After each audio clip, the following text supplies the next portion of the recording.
Thank you again to the DPAC president, Rena, and all of the DPAC members for the invitation this evening to provide an overview of the foundational skills assessment for grades 4 and grade 7 that we are required to administer by the Ministry of Education every year.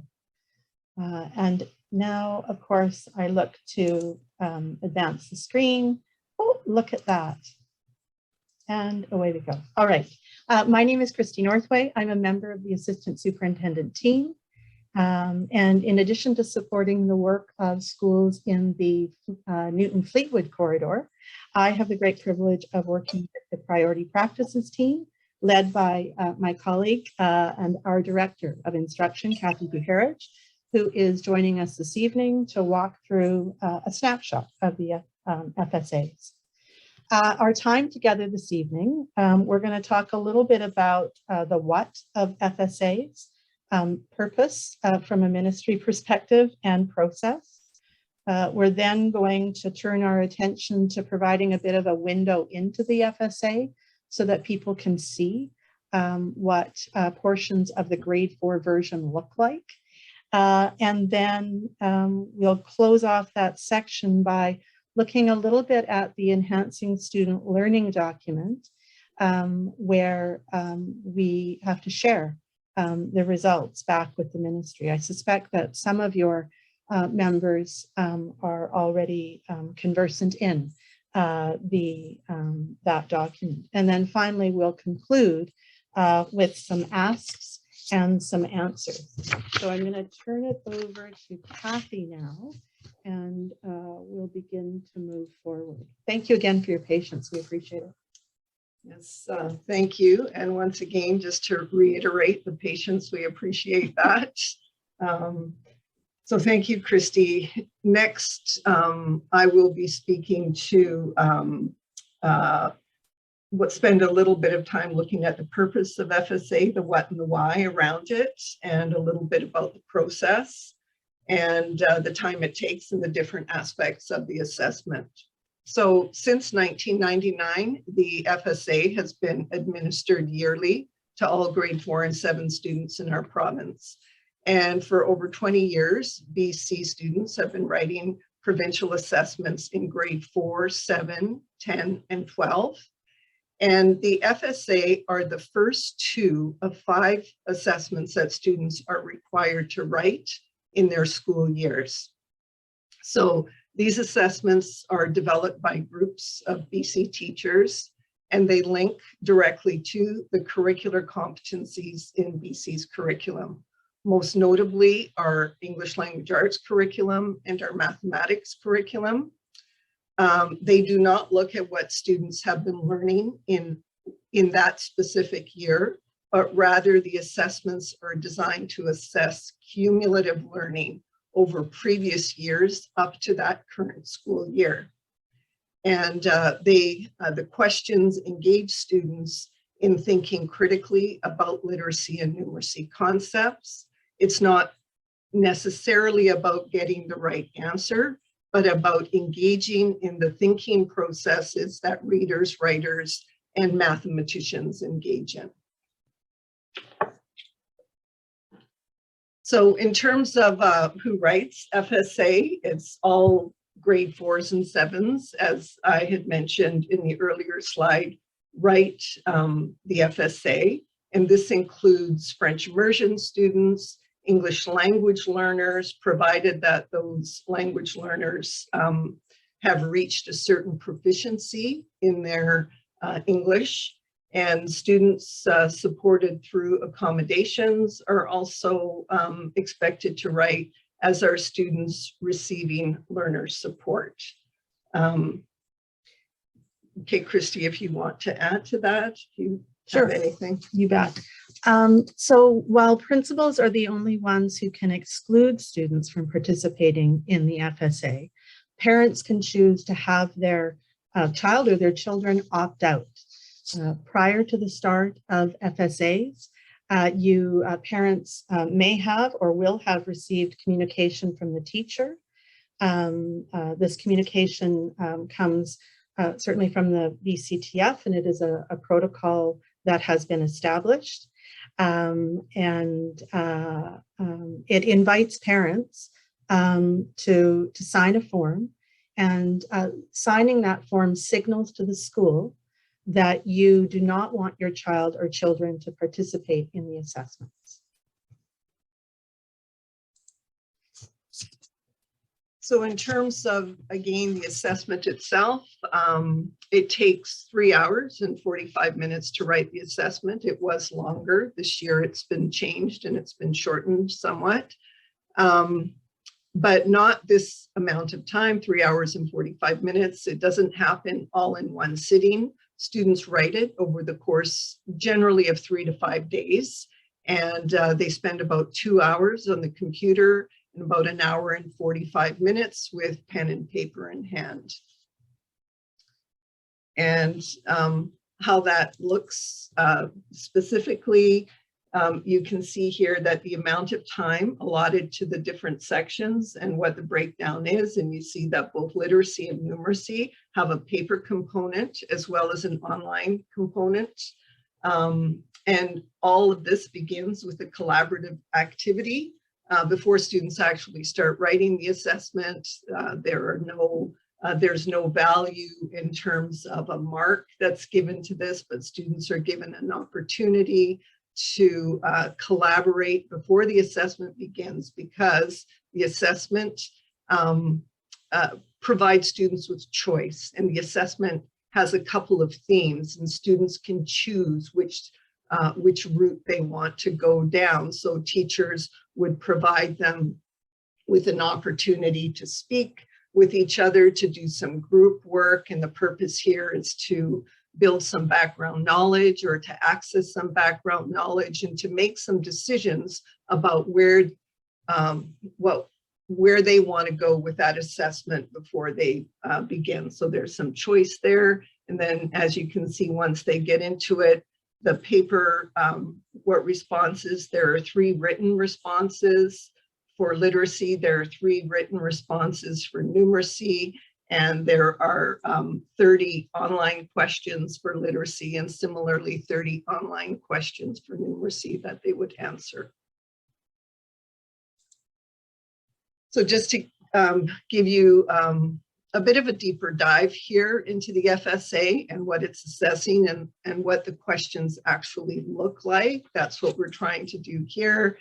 But before we do that, so just to build some clarity around what we're actually talking about when we say literacy and numeracy. Literacy, you can see on the screen there, is just looking at the student's ability to understand and communicate with language. And numeracy, we're looking at the student's ability to understand and work with numbers. So in terms of the FSA itself, in terms of what is it telling us, it can tell us how well students are doing in literacy and numeracy, and the supports that they may need based on the rubric that's there, as well as that descriptive feedback that outlines what proficiency looks like in reading, writing, and numeracy.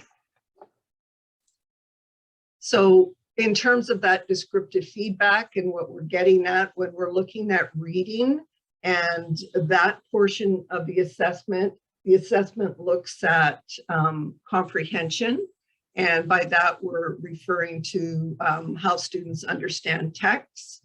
And when they're responding to text, if they can elaborate with details, if they can sequence information, and if they're making logical inferences. So that's the comprehension section. It also looks at how students make connections. That's a big part of reading and being able to make connections and integrate ideas across text. So that notion of integrating ideas across text is an important one, because as students get older, certainly in grade 10 and grade 12, that's what they're doing on those assessments. It's not looking at a single piece of text, but it's being able to look at 3 or 4 different texts and being able to make those connections between them. So this is the start of that.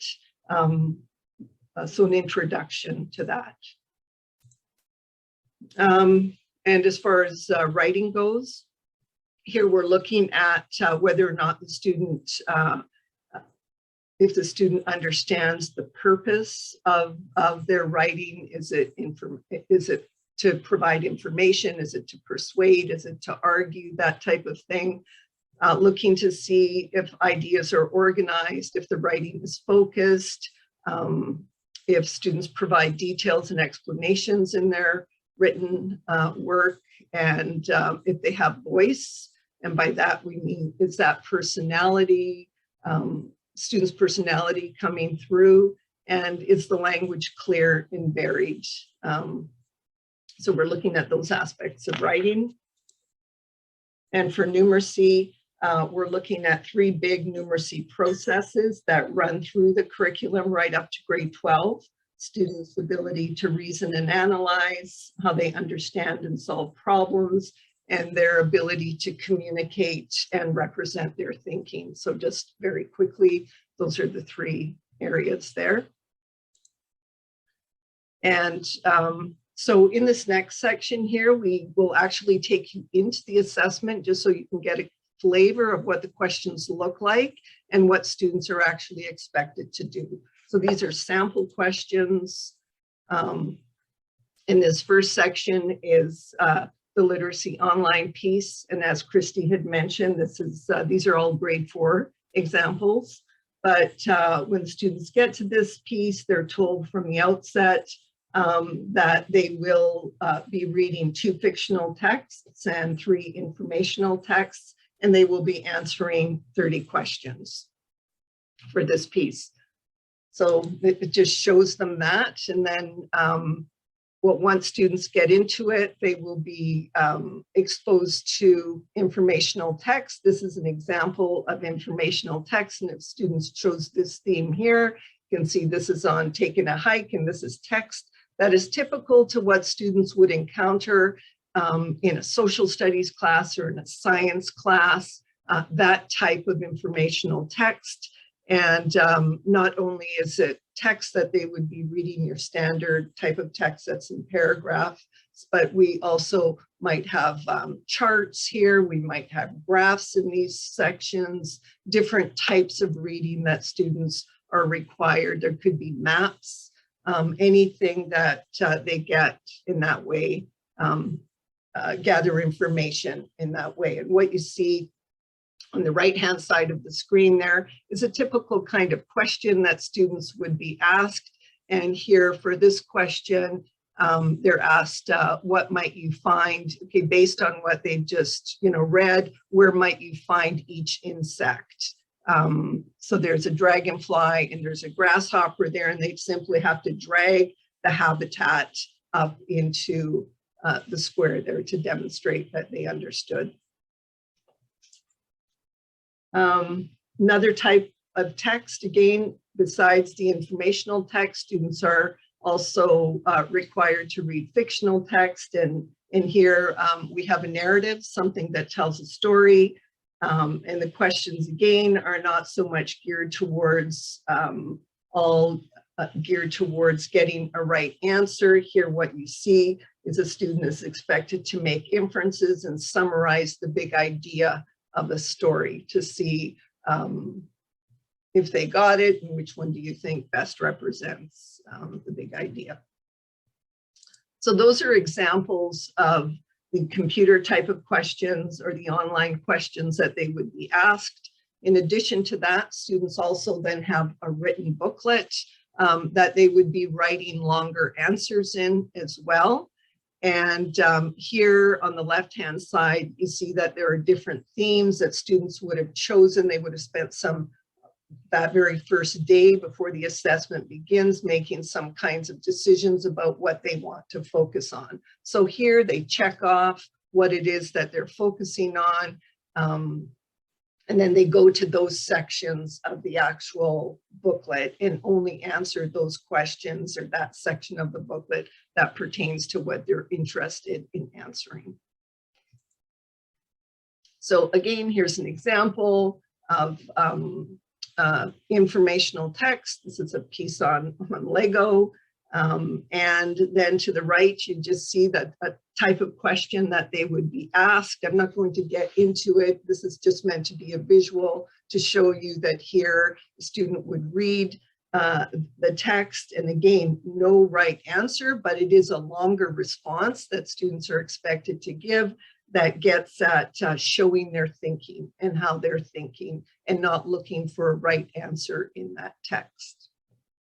And then the same with the next piece. Again, students read some fictional text, so something that tells more of a story, and again, students write a longer response, and they use the information from the text, and they bring their own ideas into it as well. So showing that they could use what they've read, also combining that with some of their own ideas. And this last section, this gets at writing. There's a different rubric that's used to assess this piece here. And again, no correct answer, but looking to see if students' writing is organized, if it's clear, if they're making personal connections.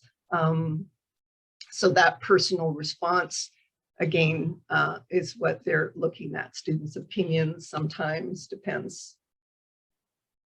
And the next piece here is on the numeracy section. So that was all literacy related.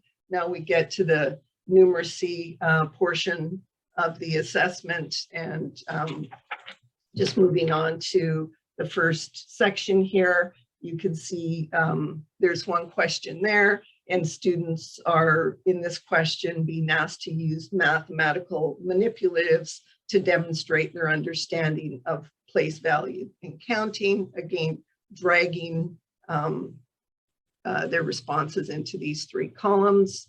Next question, another question. Here, they're looking at students demonstrating their understanding of patterns and seeing and identifying patterns and actually being able to use them to show what would come next with the skateboard there. And there's another one on estimation. Again, I'm not going through these, but just to show you the different types of questions that students would be asked. So that question 9 that you see there, that's on estimation. On the following slide, there's a question on fractions. Again, students representing their thinking there, as well as money. Also typical kinds of things that students would be asked. And then finally, the last two examples, there's a question on fractions again, and representing those in a different way, showing how that could look differently, and as well as understanding of perimeter and addition type of question. So those are some numeracy examples that are online. And then in addition to numeracy examples online, students are also expected to show their thinking. Very big part of numeracy, communicating and representing, just as it is with literacy, where they have 3 questions that they have to answer. In numeracy, they also have 3 questions that they have to answer. So, for example, in the next slide, you can see that students are given a scenario here where they're being asked to represent the results of a survey in 2 different ways. So they do that by tallying and counting. They also are expected to do that by graphing. And then they're asked to interpret the findings and make recommendations on, in this particular case, how they would best use some playground space at school.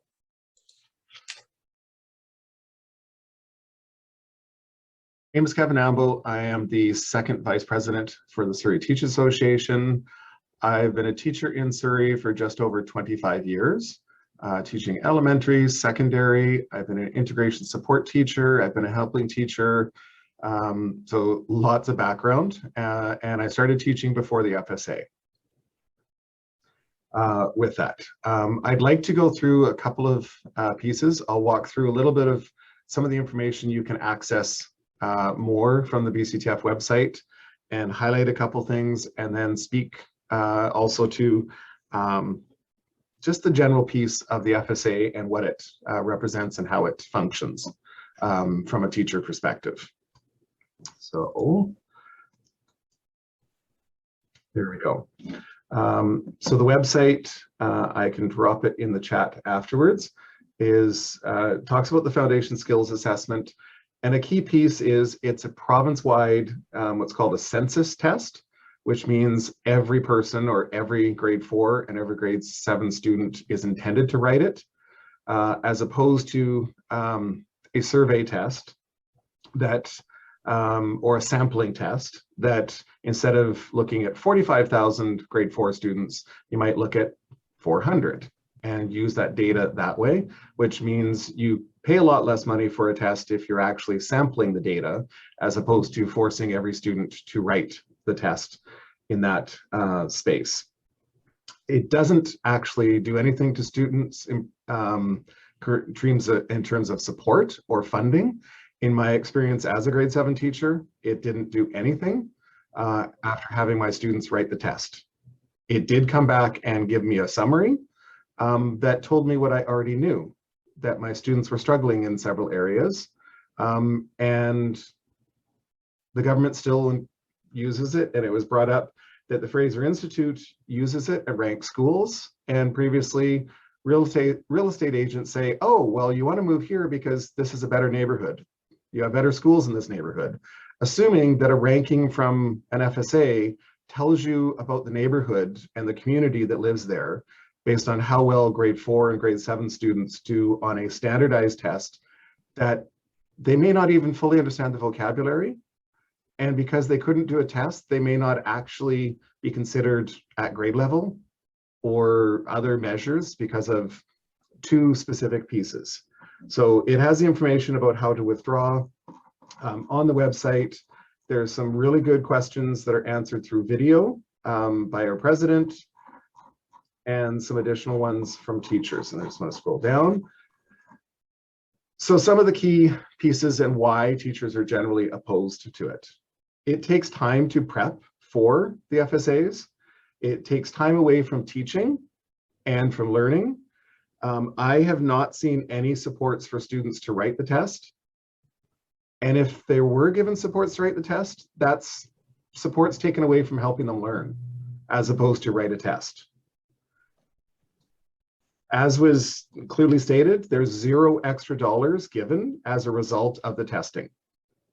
So we're finding out information we already know about our students and where they're at, because the teachers are doing regular assessments and the teachers are reporting to parents on a regular basis and have a really good understanding of the kids in their classroom.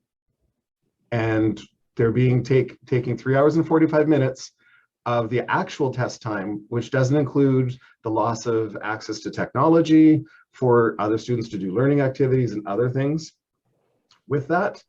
And it's a test writing. How many of you enjoyed writing tests? How many of you liked, and I looked at whether the writing exercise, it has a box that has a score on the bottom. What's that person going to write for me? Is this good enough?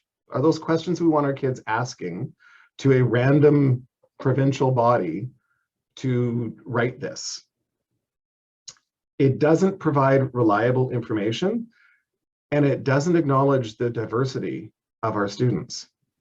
We have students that meet the language proficiency to be able to take the test, but does that mean they understand all of the words like grasshopper, dragonfly, and meadows? That they know what all of those are, that they have that experience, and then they can work with them and do it independently. Many of our learners get support from their peers, from their teachers, from the learning support teacher, and they're writing a test independently. Is that a measure of their ability to do? Looking at the example with fractions, it was written numerically. What if they're a visual learner? If that included the pictures, which is the smallest portion, and you showed it as actual, what does a quarter look like of a field? What does an eighth of a field look like? What does a third of a field look like? And ask them to say which one. So it's not, if I was a classroom teacher, I would adapt and ask different questions to my students to check their understanding. I wouldn't assume that they're going to get it from that specific thing. I might also ask them to show it physically with manipulatives if that's the type of learner they are. So a written test in this format just has so many challenges on that piece. And looking at the summary data, sorry, I should scroll down. Looking at the summary data, it told me that our Indigenous children, our children in care, our ELL students, and our students with diverse needs did not perform as well as their peers. Did I need a test to tell me that?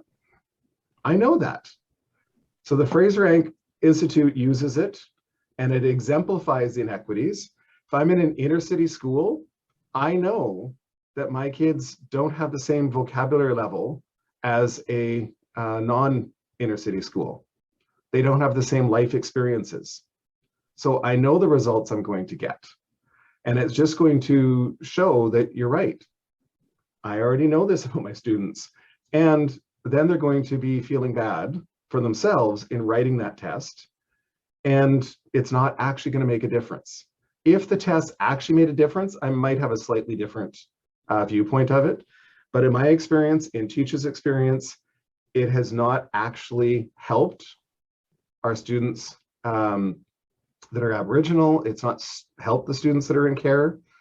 They still write the test. They're still caught in all of the pieces, and it doesn't change the support they're going to get at the school. The funding doesn't change, and it's an underfunded system. So even if we know which schools need more support, it's not going to change and get more. So I'm just going to scroll to the bottom. That's the BCHA website. And there's a really interesting infographic that I'll leave for you to look at. How is the information used? Not in a positive way. It can give the district, and the story of data, I think, is a fantastic concept, but that story of data can be done within the district without the FSA. It can be done by teacher stories. It can be done by some grade assessments or sampling within Surrey. So it doesn't require the FSA, and that's the encouragement. I withdrew both of my daughters from both grade 4 and grade 7. I did not feel it was a helpful test for them. It did not change their learning in any way, and I didn't want them subjected to writing a test that wasn't going to make a difference in their lives. I would rather they actually spend that time learning. So I'm going to stop sharing.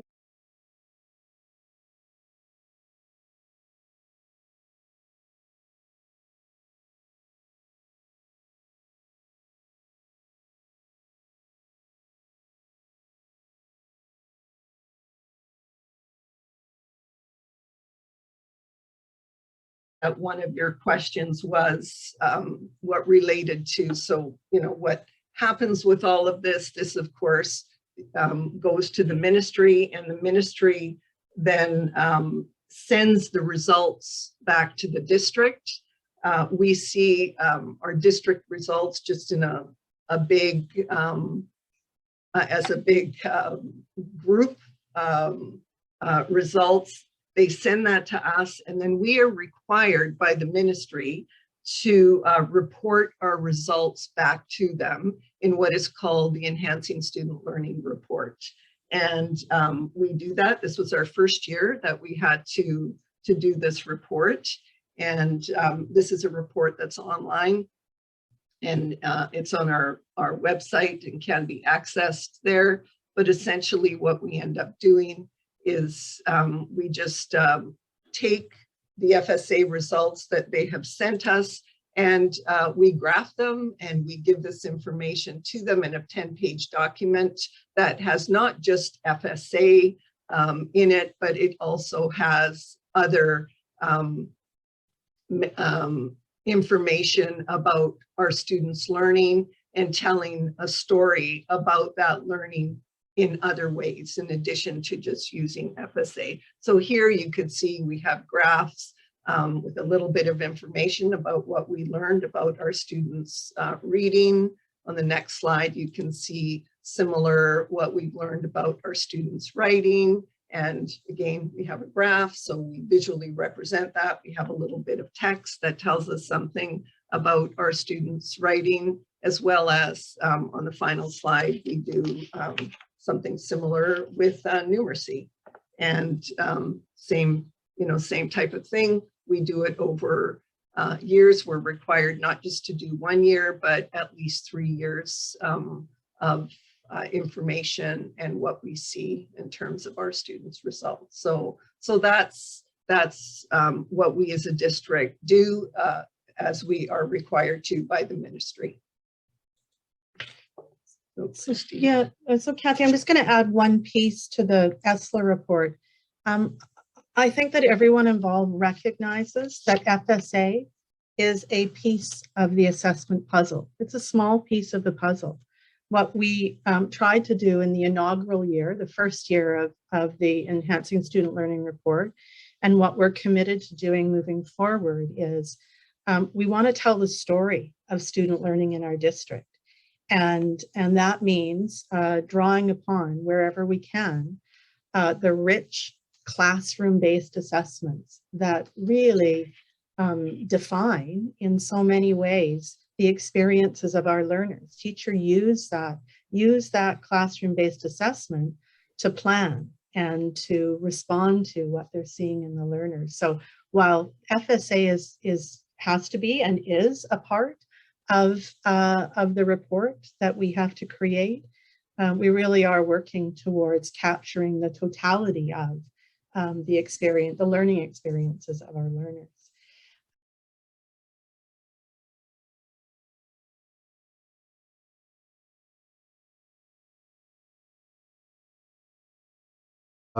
The purpose is accountability. What it's really trying to do is say, are the teachers doing a good job? Are the students actually learning? The FSA is not the best way to get to that answer. If you measure a teacher's ability based on the students in their classroom and compare them, you'll get a private school showing up on the top of the list with a smaller class size, with a different population of students that are not the inner city kids. You're going to get a different result because you have a different group of students writing. And you're not going to learn anything knowing that a private school did better than your child. That's not a helpful comparison to make.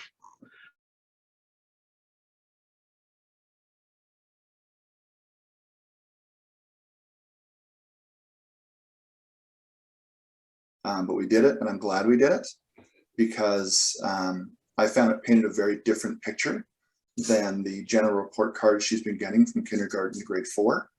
I find in general, I find the report cards pretty positive and a little bit fluffy, a little bit hard to determine exactly how you would consider them to do. And to get that package back that showed, without giving too much away, kind of really where she was with answering those open-ended questions and being able to give back correct answers on curriculum that she's been learning since kindergarten for the most part, when it comes to some of the easier ones. It painted quite a different picture, and I'm glad she took it. I think it should be done by more people. And if maybe it's not perfect, I understand the argument that it's not perfect. There's, people get nervous in tests, but that's across the board. But like, what's the best way to measure accountability in the school system then, for parents to get a better look? Because there seems like there's a curtain, and it's really hard to look behind that curtain to see really what's going on outside of a couple of report cards, and if the teacher decides to reach out. But based on the feedback I got from my teachers, or my daughter's teachers, it seemed like things were going really well, and the FSA pointed that maybe she wasn't doing as well as they're pointing out. And at some point, I would rather know as a parent, okay, my daughter needs help, rather than finding out after the fact when it's too late, because I can actively work with her if she's struggling somewhere. Kevin brought that up, that he doesn't find that the tests give him any new insight to his students. If that was the case with our teachers, then at some point I feel that I should have been told, hey, here's some things you can do to help her along, to keep her up to speed, or even working ahead a little bit.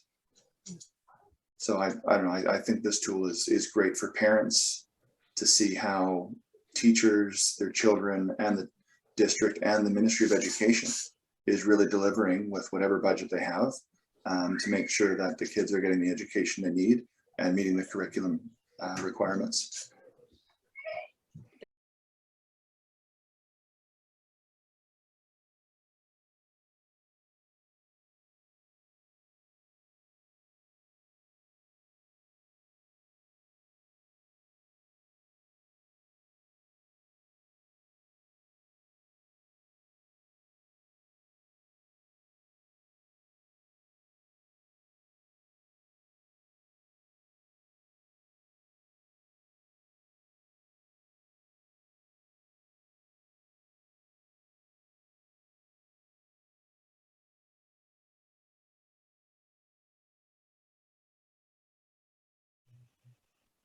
We get results in a big, huge batch, and the pens are there. When we get that information at the district level, it's not broken down by school. It's just an alpha list. I don't even know if it's alpha because we don't look at it. It may be by pen that it comes. And so we just have a big conglomerate of numbers, and where it's broken down, it does go back to the school, and the actual rubrics, I believe, are at the school and sent to parents. Or, you know, I guess what's important there, I mean, we're happy to gather a bit more information for you, but it's not something that we engage in at the district level at all. And so in terms of whether schools look at individual students, we certainly could gather more information for you, but because we don't engage in that process, we're not really sure.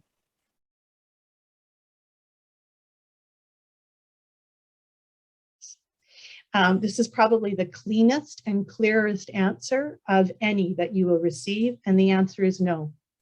We absolutely do not receive dollars based on FSA scores. So that's just not the case.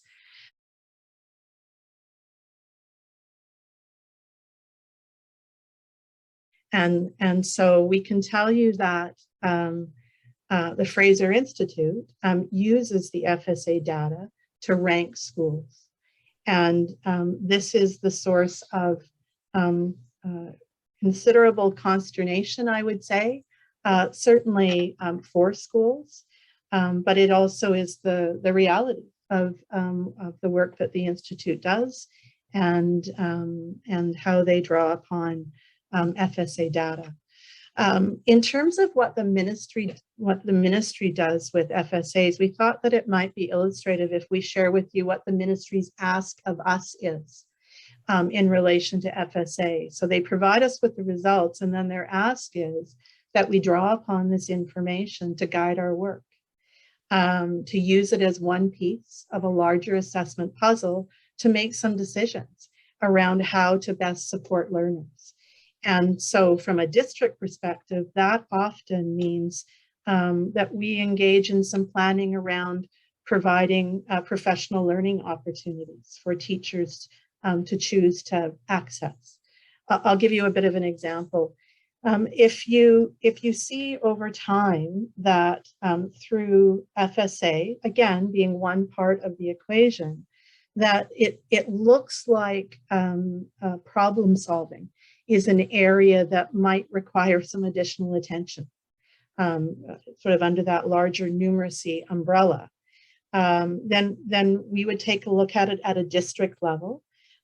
We would certainly reach out to schools to find out if teachers are echoing the same. And then we would set to work designing professional learning opportunities, sessions focused on problem solving that teachers may choose to access. FSAs would be one data point in a much larger design conversation.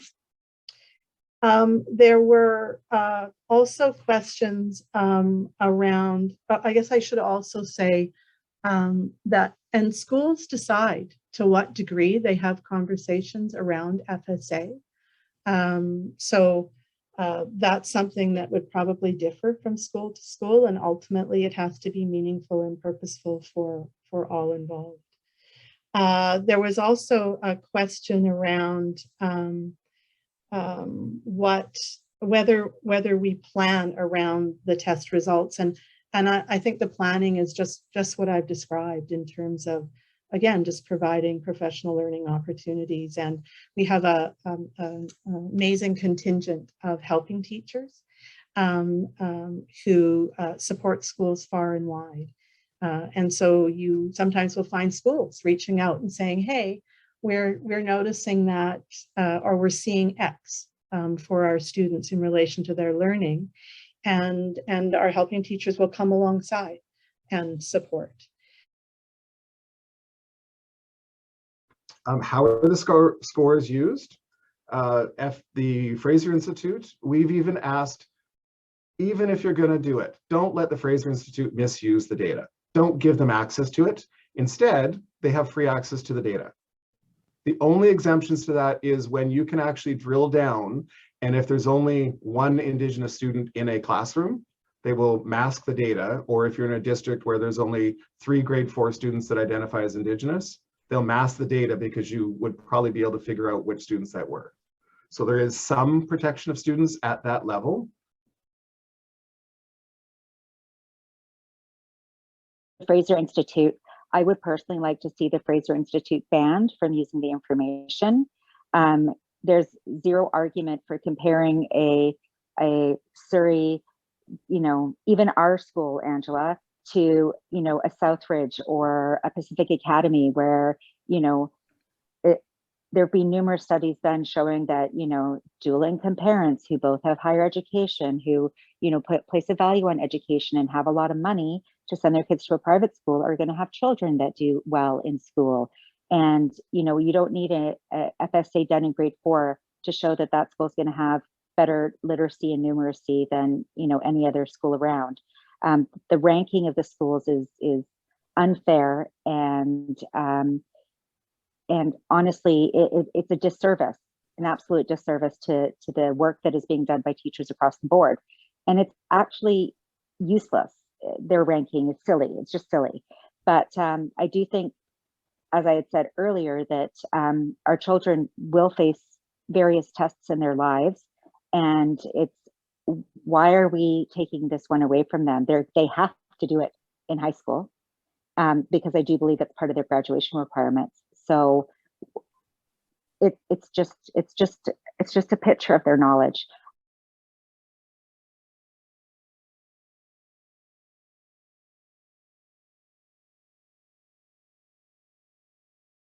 Some other questions around how FSAs can be changed to better assist the district.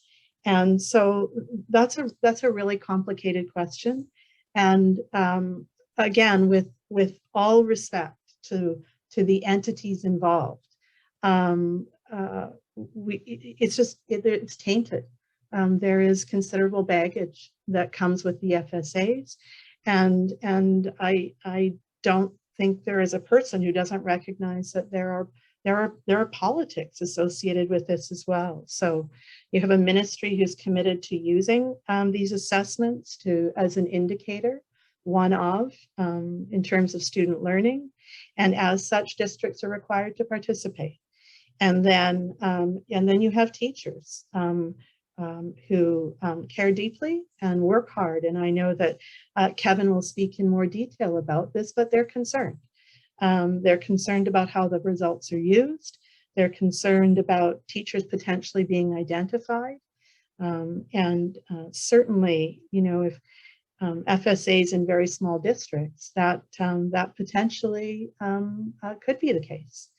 There are questions about the validity of the measure that teachers will surface.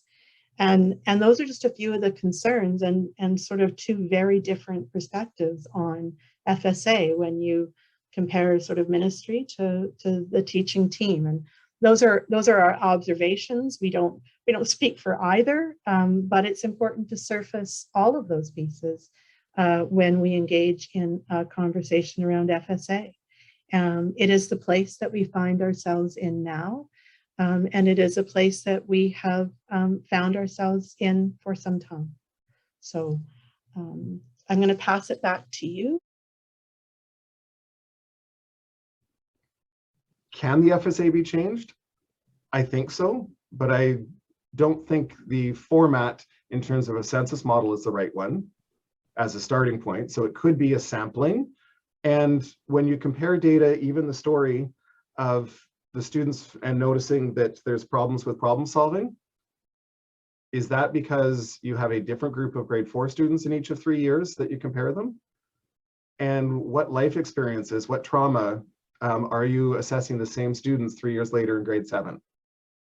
Are you looking at the school? Like those comparisons, there's really deep questions asked of the data. And I do like data. I like looking at numbers. I like exploring it. I like seeing how we can make improvements. This is not the way to do it. You have amazing teachers in the classroom that will report to you, will answer questions, and we can pull data and stories from those teachers, from the schools, from the community.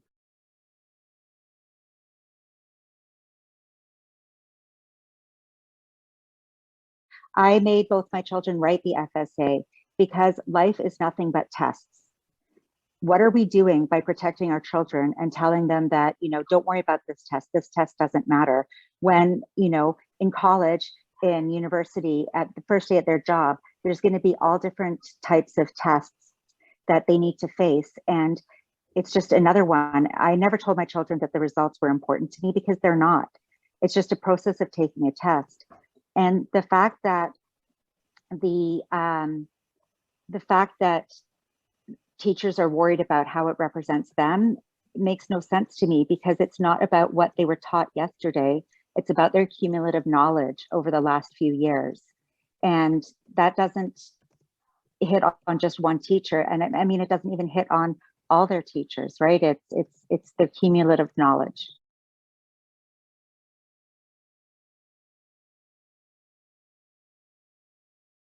I think on one of the slides that we provided, there were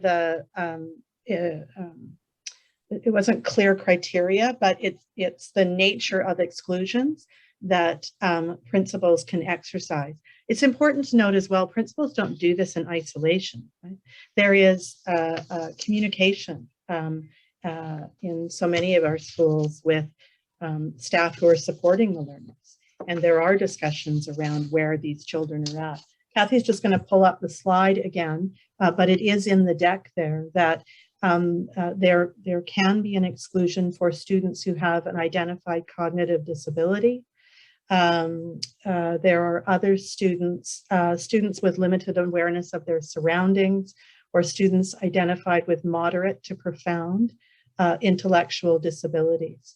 There are also students who fall within the English language learners. So for example, specifically around students who may have come to us from distant lands and for whom English is absolutely in the starting place of learning. There's another group of students who may be excluded from writing the assessment or participating in the assessment. So it is there. Some of the other pieces. Oh, and there could be extenuating circumstances, so extended illnesses or family emergency.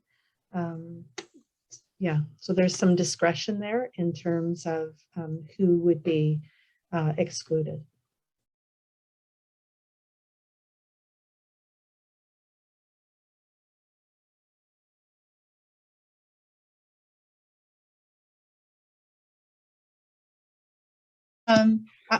I guess my response would be, whenever we are talking about excluding any student from anything, full stop, we should be looking at each individual student.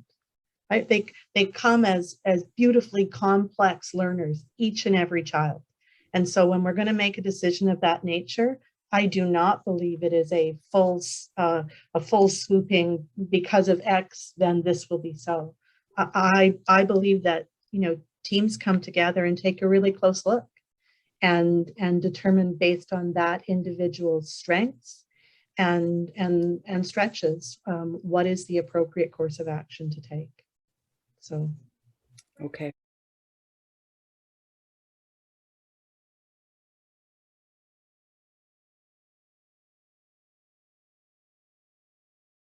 That's a dissertation, I'm afraid. Again, what we've tried to do is position this as one piece of information. I would never underestimate the importance and power of classroom-based assessment as well. And so I think that you draw upon all of that evidence to get a really clear understanding and a deep understanding of where children are in their learning. That's what you use to determine what are the next steps in that learning journey. So the word fair is that's difficult, right? I think it's a piece of, but there are lots of other pieces that are incredibly important in terms of supporting learners and helping them move to the next stage in their learning. Did you want to add anything, Cal? No, I think just in terms of fair, thinking about that, it is connected to our curriculum. It's not an assessment that gets at right answers per se, but multiple ways of getting to answers. So in that regard, it is connected to our curriculum and in the spirit of our new curriculum. And I think it's important to just note, we were invited, as Kevin was as well, to just provide a window into where our hope is that people will walk away with an understanding of what the assessment entails. And so what we've endeavored to do is just to provide you with the facts, and then ultimately parents will make that decision. And if you find yourself with learning that your child has been excluded, then absolutely a conversation with the school around that process. Please do connect with schools about that, because it's imperative that we are articulating the why behind that and engaging in a conversation, again, with a view towards supporting the learning moving forward. It's, it's so much more than this individual assessment. So.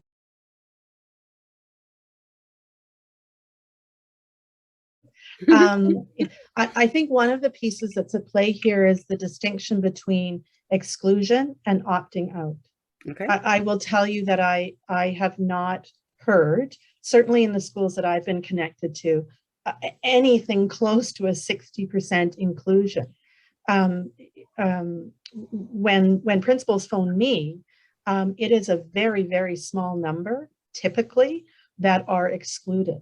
When you talk about 60%, I have heard that percentage, certainly last year and again this year.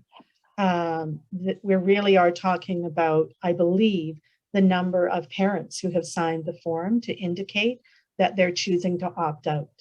And just in general, our participation rate as a district is quite low. And so when I hear 60%, I think, I don't know for sure, so please don't hold me to it, but I believe we're talking about a significant number of families who have elected to opt out.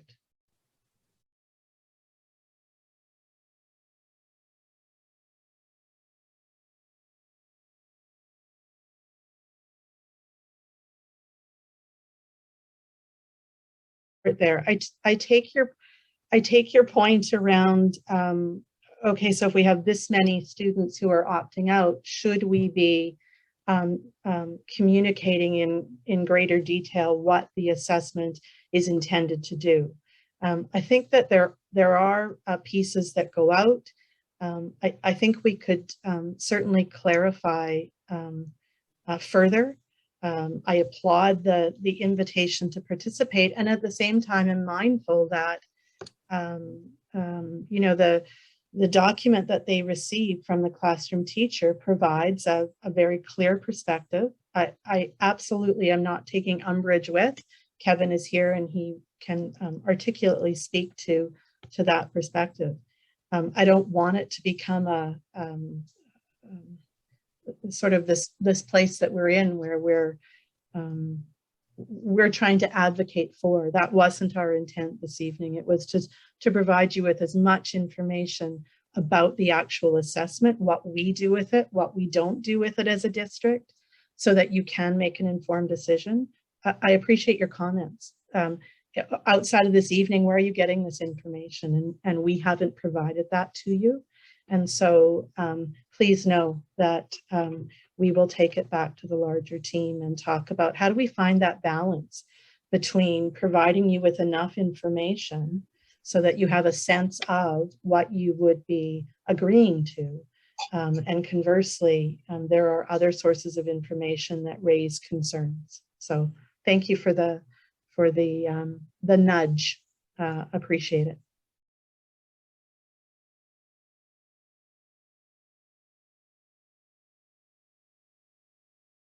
Her package back, and it doesn't include any of the stuff that was done online, but you can see their written work.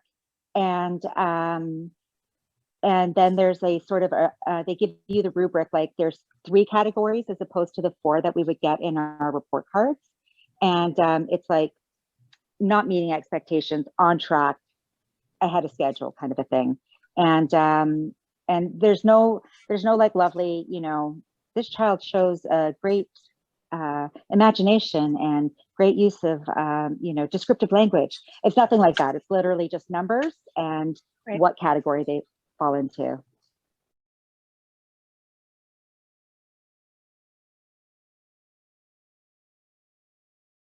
So I feel like some of you have been somehow crashing some of our meetings because this is certainly a conversation that we're having, and we have had with the STA as well. A few years ago, we talked about this. We have not entertained the notion of anything that would be system-wide. On average, you have in the neighborhood of, I don't know, 5,000, 5,500 students at any given grade level. We really are, and it's in such a, just the earliest of stages. We've started to talk about, okay, so what would it look like if it was a sampling and people, you know, a teacher put up his or her or their hand and said, hey, I'm really curious about this. It is in its infancy. And so we will be reaching out certainly before the end of the year to speak to the STA and to invite all kinds of conversations around, what could this look like? And what is the opportunity to learn deeply about the experience, the learning of our students with teachers as the center point of that conversation. So lots more to come on that. I probably have already said more than anyways, and it's being recorded, so I'm absolutely thrilled. There will be more information, and we look forward to conversations with teachers about this very thing. So final comment? Please do. Yeah, and I think Kevin, he certainly said it, and I know that we live it as well. Ultimately, we want to be responsive to learners. We want really good information about where they are in their learning in order to inform exactly what our next steps are, what they need from us, what they should expect. And so I think we are united in that. I also would be remiss if we left this call without calibrating some expectations around the little glimpse I provided in terms of the work that is unfolding. This is highly complex work. Oh, they just turned the lights on us. I wonder if that's an indication. Are they trying to nudge us in a direction? It's incredibly complex to design. It has to be done with teachers. And we really are talking about the potential of looking at random samplings. So it's not full scale, every student. It is to give us an indication of where we need to be focusing our energy and our resourcing. So, and just ultimately to work collectively to support. So I just need to calibrate that. This takes time. We are here this far, but we are determined that we're going to move this forward, and we'll work together to do that. So